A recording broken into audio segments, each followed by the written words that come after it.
Kita bahas soal tunjangan pensiun seumur hidup DPR digugat ke MK bersama anggota Komisi 2 DPR fraksi Golkar Ahmad Irawan, peneliti Posdem Universitas Andalas Ferry Amsari, dan Direktur Eksekutif Parameter Politik Edi Prayitno. Selamat petang semuanya. Selamat malam, Mbak.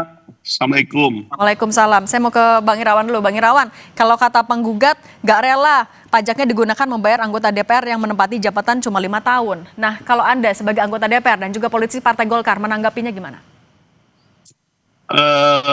Kalau saya sih menurut saya bahwa langkah pengujian judicial review yang dilakukan oleh pemohon tersebut sesuatu yang memang perlu kita apresiasi dan hormati, karena itu merupakan satu langkah yang konstitusional yang memang seharusnya dilakukan oleh warga negara ketika kemudian menilai, berpendapat bahwa terdapat satu norma, suatu undang-undang yang dianggap melanggar hak konstitusionalnya, dalam hal ini hak konstitusionalnya sebagai warga negara atau kemudian pembayar pajak. Tentu bahwa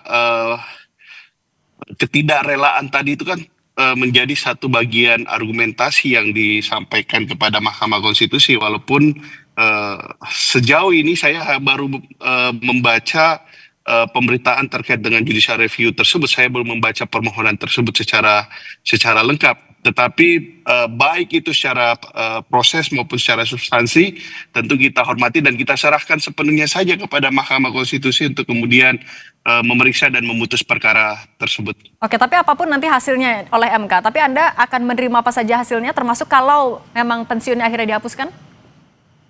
Saya sendiri sih sebenarnya tidak mengetahui ya, karena saya masih sedang menjabat dan ini periode pertama saya. Bahkan undang-undang tersebut ada dan lahir sebelum saya lahir, gitu. Jadi undang-undang tersebut ada undang-undang tahun 1980-an ya.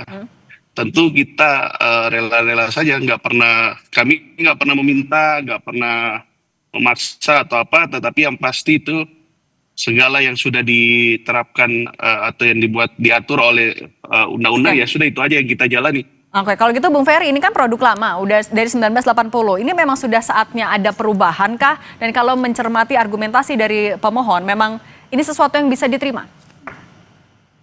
Ya, pertama kalau undang-undang itu perlu direvisi, kayaknya memang iya ya, karena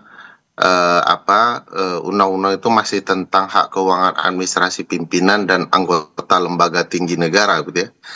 Padahal peristilahan lembaga tinggi negara itu sudah tidak digunakan lagi. Sekarang istilahnya hanya lembaga negara.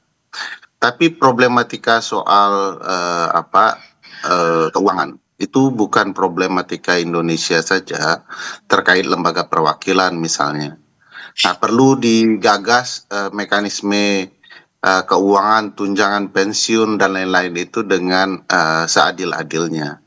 Kalau anggota dewan tidak naik gaji atau tidak mendapatkan fasilitas tertentu, itu akan jadi problematika tersendiri, sebab mereka memegang hak untuk mengelola keuangan negara, hak budgeting itu.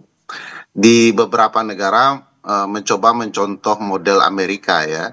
Kalau mereka untuk keuangan dan naik gaji itu, proses penentuannya memang ditentukan oleh anggota parlemen saat ini, tetapi dampaknya akan dipakai atau dinikmati oleh anggota dewan periode berikutnya. Jadi tidak ada konflik kepentingannya.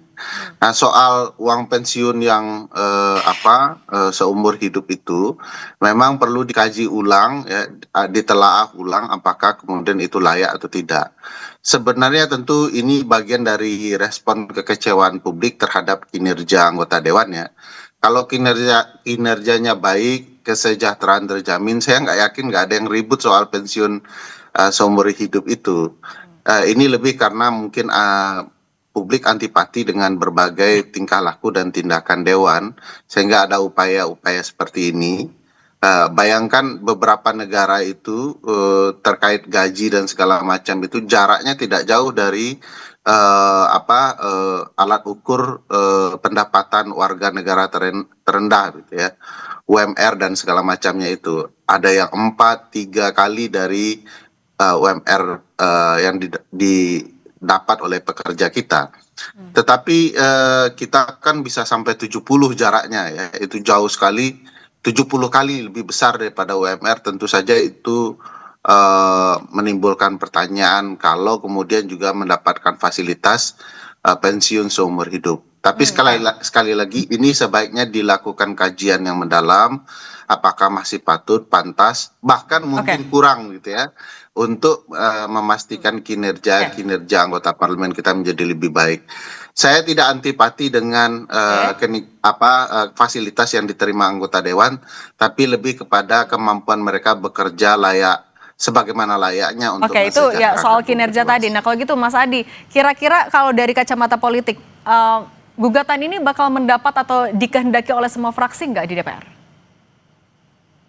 Ya kalau kita mau jujur sebenarnya hal-hal yang dianggap merugikan pihak tertentu pastinya secara alamiah ditolak ya.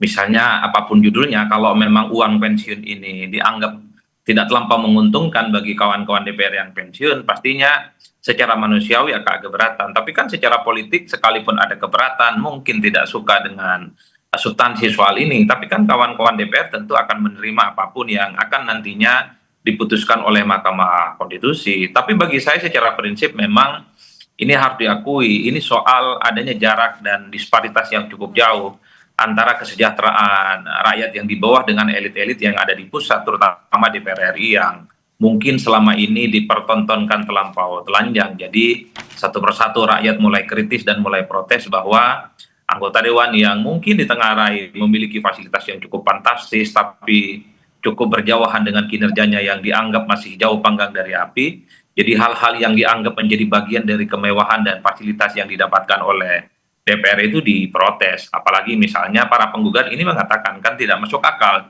jika ada orang yang hanya menjadi anggota dewan 1 periode 5 tahun kemudian mendapatkan uang pensiun seumur hidup. Nah tapi akan lebih legowo nggak berarti fraksi-fraksi akan mendukung itu kah? Kalau putusan Mahkamah Konstitusi tentu tidak bisa diintervensi oleh siapapun karena yang akan memutuskan ini adalah hakim konstitusi. Dan seperti kita tahu setiap putusan Mahkamah Konstitusi itu kan sifatnya final and binding ya, tidak bisa ditolak dan memang harus dilaksanakan. Tapi bagi saya secara prinsip begini, satu hal bahwa masyarakat kita itu makin kritis. Jadi jika ada undang-undang yang dianggap memberikan kemewahan, dia itu bisa menimbulkan kontroversi yang dianggap melukai perasaan rakyat, maka Mahkamah Konstitusi itu dianggap sebagai elemen penting untuk memperjuangkan keadilan itu. Tentu di kemudian hari kita berharap hal-hal yang sifatnya fasilitas fantastis bukan hanya mengarah kepada anggota dewan. Bukankah begitu banyak pejabat-pejabat publik di negara ini mungkin tidak terdeteksi tapi juga mendapatkan fasilitas yang mewah, kinerjanya tidak bisa dipertanggungjawabkan dan itu cukup membebani. Dan itu juga jadi poin yang dikritisi. Nah kalau Bung Ferry, kalau melihat argumennya yang disampaikan ini misalnya katanya bertentangan dengan prinsip keadilan, persamaan di hadapan hukum, mengabaikan hak atas penggunaan pajak untuk kemakmuran rakyat, dan argumen lain, apakah MK bakal mengabulkan ini? Ya tentu MK tidak segampang itu ya untuk mengabulkan atau tidak mengabulkan suatu permohonan. Perlu dilihat juga apa maksud asli pemberian gaji atau uang pensiun seumur hidup itu. MK biasanya mengenal istilah original intent yang maksud asli, mereka akan telaah itu. Nah, kalau dilihat ya, disandingkan argumentasi itu dengan kondisi kekinian, lalu juga kebutuhan anggaran dan segala macam, ya bukan tidak mungkin ya akan dikabulkan oleh Mahkamah Konstitusi karena negara sedang butuh uang kan. Tetapi kalau dilihat dampak ke depannya agar anggota DPR itu bekerja serius dalam pembentukan undang-undang, agar mereka tidak disogok dan segala macam, tentu mereka perlu ada jaminan kehidupan di masa depan. Megang pola keuangan negara tetapi mereka sendiri tidak mampu sejahtera, itu kan juga janggal bagi saya. Nah kalau gitu Bang Irawan, nah dengan kalau tadi poinnya adalah ada disparitas ini buat jadi bekal apa yang menjadi kegelisahan juga dari penggugat. Nah Anda melihatnya artinya gimana? Hitung-hitungan yang tepat untuk pensiun ini memang dihilangkan saja untuk mengembalikan kepercayaan publik atau seperti apa? Singkat saja. Saya sih tidak memahami apa yang kemudian apa yang dimaksud Mbak sebagai satu hitung-hitungan. Yang saya pahami bahwa secara normatif undang-undang tersebut secara filosofis mengatur terkait dengan dana pensiun itu kaitannya dengan dua hal. Satu adalah agar parlemen kita bisa bekerja dengan baik, kinerjanya baik, demokrasinya maju. Yang kedua adalah sebagai bentuk apresiasi negara terhadap seluruh pejabat negara atau pada saat itu disebut sebagai pejabat tinggi negara. Terkait kemudian formulasinya saya tidak tahu hitung-hitungan yang tepat. Yang paling penting itu bahwa dalam konteks pengujian ini ya kita serahkan kepada Mahkamah Konstitusi untuk kemudian menilai apakah kemudian yang diatur dalam undang-undang tersebut telah tepat secara konstitusional. Oke, nanti kita lihat bergulirnya sidang di MK. Kalau gitu, Bang Ahmad Irawan, Bung Ferry Amsari, Mas Adi Praitno, terima kasih sudah berbagi di Kompas Petang. Sehat selalu ya semuanya. Terima kasih Mbak Cindy. Sehat satu, makasih.